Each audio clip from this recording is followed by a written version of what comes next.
এরকম যদি বাগুনের ক্ষেত থাকে, প্রতি মাসে লক্ষ লক্ষ টাকা আয় করা যায় এরকম যদি একটা বাগুনের ক্ষেত থাকে। শুধু ঢাকাতেই পাঠা দিবেন, ঢাকা সেই চলাচলে বাগুন।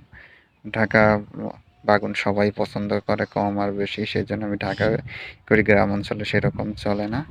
এর জন্য আমি ঢাকাতেই বাগুন পাঠিয়ে দিই। এই যে পাশে একটা খামার আছে, দেখতে পাচ্ছেন খামারটা আমার। তারপরে এই যে আরেকটা বাগুন ক্ষেত, সেটাও দেখতে পাচ্ছেন। বাগুন ক্ষেত এই যে একটা, এটা হচ্ছে আপনার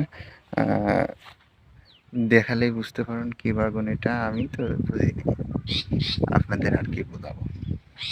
গোল গোল কয় সেই বাগুন, লম্বা বাগুন, সব বাগুনই আছে। পাশে যে লেবু ক্ষেত, আহ তারপরে লেবু বাগানটা করছি অনেক কষ্ট করে। এই যে পাট ক্ষেত, যাই হোক মোট মিলে আমি খুবই ভালো আছি বাগুন চাষ করে। বাগুন চাষে খুবই লাভজনক।